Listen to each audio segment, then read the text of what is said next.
Welcome to Real Health. I'm Michael Porter.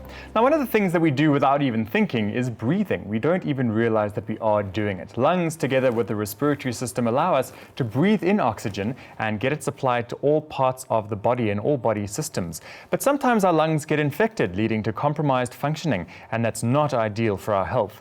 Today's first feature from the Real Health Medicine Cabinet is a supplement that can help support and treat infected lungs and improve their functioning. But before we share it with you, we've invited naturopathic practitioner Rory Jean-Jacques to tell us more about some lung infections, particularly asthma and emphysema. He'll also be discussing the natural solutions to managing these infections. Welcome, Rory. Thank you for joining us. Good to be here as always. Now, Rory, let's talk about lung infections. Obviously, there are the well-known ones like asthma and emphysema. What are some of the others, and how do they affect our lungs? So it's important to distinguish between various lung conditions. So an infection would be something that's viral, bacterial, or very, very rarely would be fungal. Okay? Right, you can get very acute infections, which we've all had.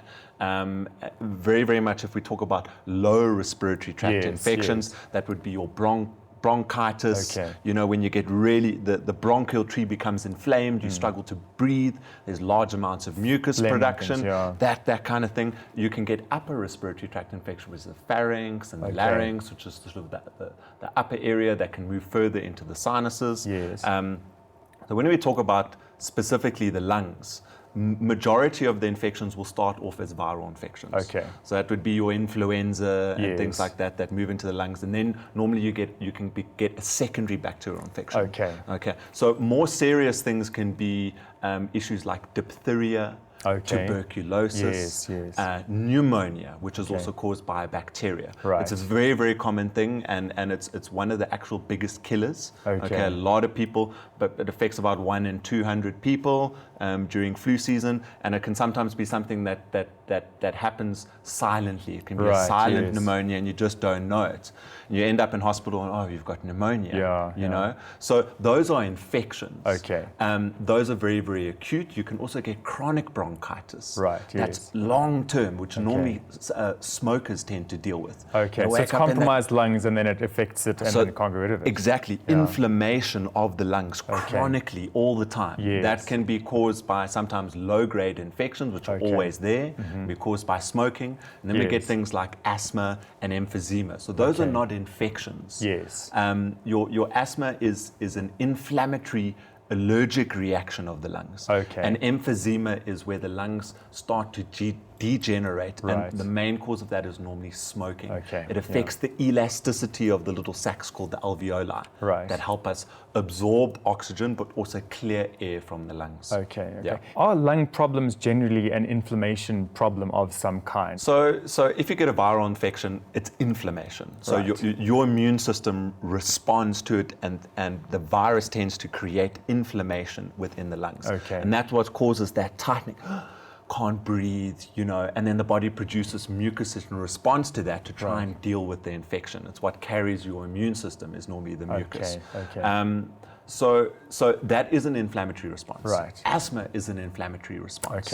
Emphysema is more, if it's been long-term smoking, that's chronic inflammation for a long period of time, which can cause hardening of the tissue. So it's actual damage to the lungs. And can actually cause scar tissue.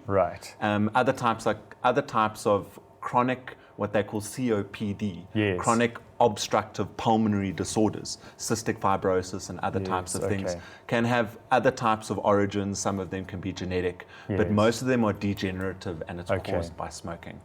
And then of course there's the big cancer, which is the ultimate destroyer of lungs. That chronic inflammation and constantly having carcinogens coming in can cause that. Now, there are other factors like environmental factors. That's what I was going to ask. So allergies and things like that. How 100%. Does that impact? So you know, when winter comes, the air becomes extremely dry. We tend to be indoors. In confined environments. So that dry air in confined environments increases the risk and the growth. Cold weather and exposure and extremes of moving to hot and cold also lowers the resistance of the lungs. So environmental factors can be pollution, dust, pollen factors and stuff. And people that are asthmatic, these types of things can spark that.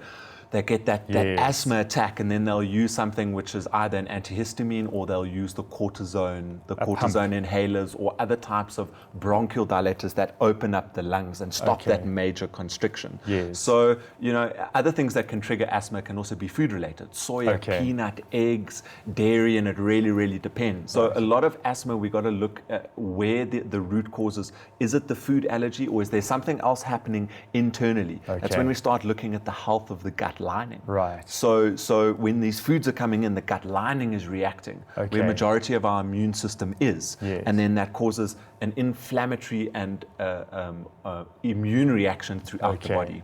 So they're even saying that to an extent, asthma can almost be classed in the autoimmune, where you're getting that chronic inflammation in the lungs. Why are the lungs always reacting? And in many instances, if you can heal up the gut lining and lower that inflammatory count, a lot of these types of things tend to shift and improve. That's interesting. And then what about babies who are born with asthma of some kind? Where does that come from? So in many instances, that can run on a genetic component. And these poor little beings that come in and they've got this immediate reaction to the environment, there's a lot that you can do to support and manage that. And asthma is one of those things that needs to be managed. Yes. Now, what about people? I know a lot of people struggle with general shortness of breath and wheezing, but it's not necessarily diagnosed as asthma. What is the cause of that potentially? So that can be classified as something that we call bronchiectasis, which is an inflammation of the lungs over a long period of time. So it could have been that they had a very bad bout of pneumonia, that they've got some kind of chronic low-grade infection that sort of comes and goes, and their lungs are inflamed, or it could be a chronic type of allergy from their environment that's causing that inflammation. Not exactly asthma, but giving them that wheezing. Other types of factors that can play into that is high blood pressure and some type of heart-related issues. So the heart is either swollen, or the heart is inflamed, or there's too much pressure on the heart and it can't function, so you start to get this. So it can be cardiovascular and not necessarily lung, so it's important to check what it may be. But what are some of the things from a lifestyle perspective that you can do to alleviate the potential for inflammation and infections? So if we wanted to work from a preventative point of view, number one is always looking after immune system. High amounts of vitamin C. If you're prone to inflammatory lung-related issues, you take high amounts of omega-3s, so you can have sardines and things like that to try and get more omega-3s to lower that inflammation. Curcumin is extremely good. It lowers inflammation in the body. If you've got some kind of lung infection and you want to thin out the mucus, you can use things like pineapple juice or bromelain enzyme, something which is they use in these types of cases. It's NAC, N-acetylcysteine, to thin the mucus and help to open up the lungs. That's quite useful. Looking after the immune system is probably the most important thing. So the immune nutrients, the right kind of food, making sure you're looking after yourself, you're resting enough so you're not burning out your immune system, which makes you more susceptible. Good herbal lung tonics moving into flu season are things like astragalus, or echinacea, which you use preventatively to build up immunity.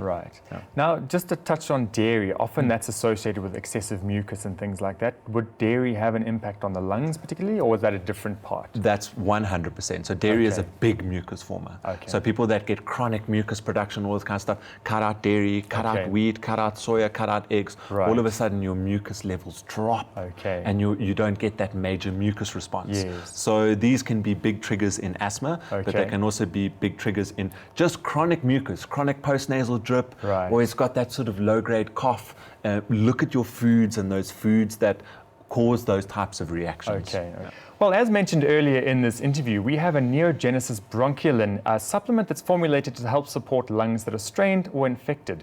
Rory, you developed this product, so tell us a little bit about how it actually works and what's involved in it. He created a formula that we found phenomenal results with soothing the lungs, clearing mucus, as a bronchial dilator that opens up the lungs. So if people have got some type of chronic issue or even an acute issue, we noticed phenomenal results. Now, it has one of the herbs that it has in it is an alkaloid-free form of comfrey.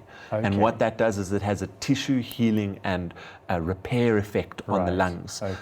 It's got a herb called plantain, which is antibacterial, soothing, and it's one of the best for opening up the lungs. Contains goldenrod, which reduces the allergic reaction. Also has antibacterial, so also used for that upper respiratory opening up the lungs. Then it's got 2 Ayurvedic herbs, one which is called Tylophora, which is known as and then another one called Adodata.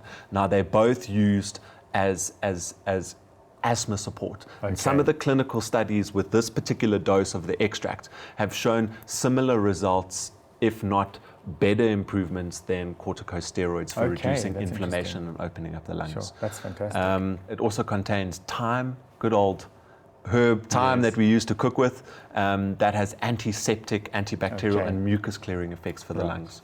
So it's a very comprehensive formula, and it's good if you wanted to use it on a daily basis, if you had a chronic disorder, or if you wanted to use it if you had some type of acute issue.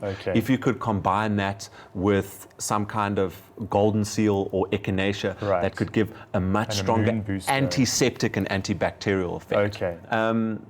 It could very well be used in conjunction with antibiotics. There's no negative side effects. So if I've got bronchitis or something and I use this to support as a conjunctive support, a lot of people would just use this outright, because they wouldn't want to use allopathic medicine. So they'll take a much higher dosage, like 2 capsules 3 times a day, and we've had phenomenal results with that. But I'd always like combination therapy. So either extremely good herbal antibiotic, or if you're already using something and you're looking, your lungs are still not clearing with what you're using allopathically, this is something that you can consider, and it tends to work sort of 8 to 9 times out of 10 very, very well. Wonderful. It's great to have a different option versus the allopathic medicine. Absolutely. The things that you feel are quite hard to treat. Yeah, we always, taking those flu syrups or, cough mixtures and stuff like that, which help to some extent, but this works through multiple mechanisms, and we find the relief tends to be very, very effective. So I always believe sometimes conjunctive, instead of, polarized in one particular direction, can be very effective. That's a great attitude towards it. Rory, where can we get hold of this product from? So Bronchiolin is available on NeoGenHealth.com, and it's available at health stores and independent pharmacies nationwide. Wonderful. Thank you so much. I think just in time for the flu season. Yes, right in time. Thanks for joining us, Rory. Always great to have you here. Thanks so much.